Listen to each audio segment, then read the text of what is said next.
Hey everybody, so I want to give you a couple of ideas today that maybe will make your practicing a little bit more interesting.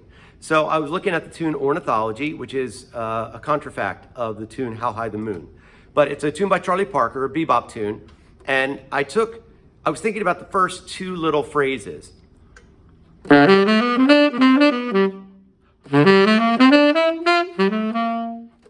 I was thinking, like, what if I extract those? Because the first little phrase is specifically a major scale pattern, and here it is: 5 1 2 3 4 5 3 4 5 3 1. Now that's a great way to practice a major scale. Now it's not the whole major scale. There's no 6 or 7 in this, but how much more interesting to practice a major scale that way than practicing this way. Now, obviously the way that I just played it is important, and you need to practice stuff that way, but this way, man,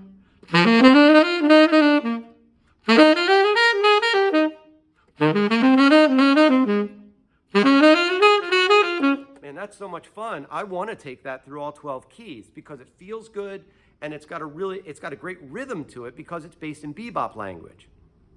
So maybe you want to think about taking a major pattern like this pattern specifically, and this is how you're going to practice your major scale. You're not going to do the ba ba ba ba ba ba ba ba, but you're going to do this kind of pattern.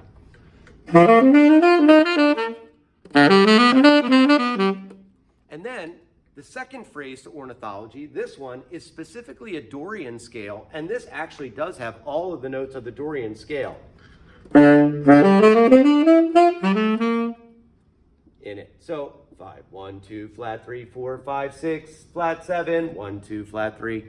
Sorry about the singing, but it's in my ear, and you know, I would take that through all the keys too.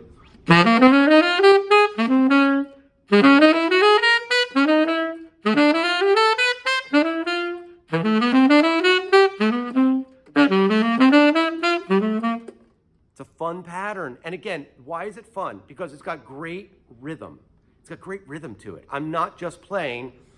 Now, there's a point to playing scales that way, in that you need to know all the notes. But once you know all the notes and you feel comfortable with it, why not go to like this kind of language and this kind of vocabulary?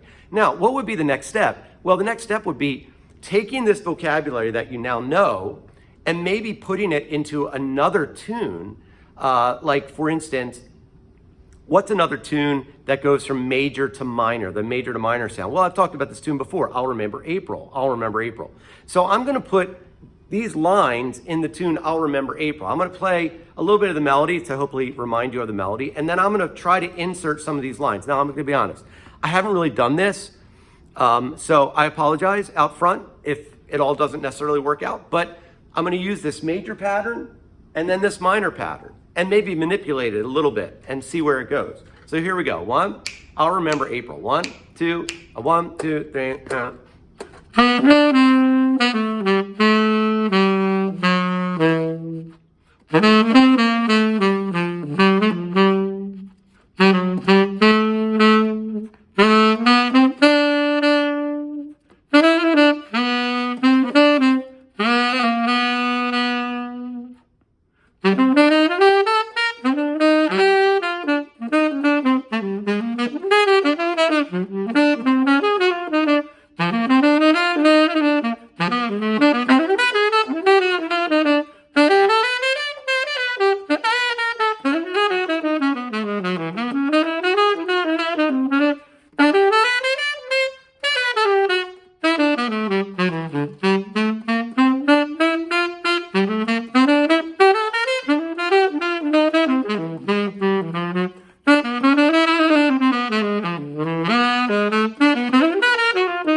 So again, I'm forcing these lines in, but it's really fun to do.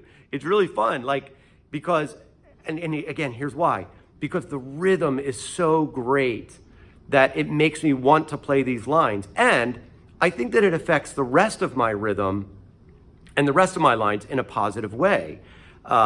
it's kind of like success breeds success. So if I'm getting the most successful lines and I'm putting the most successful lines that aren't mine into my playing, it's definitely going to positively influence my own lines.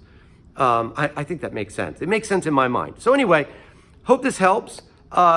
Feel free to, extrapolate these scale passages from certain tunes. Now, it's going to be important that in the beginning stages, like this one is specifically major. There are no chromatic notes, chromatic enclosure notes, or chromatic notes in this. It's just major. And this one is specifically Dorian. There are no other chromatic notes. But that's what makes it beautiful. And the rhythm is great. So, hope this helps.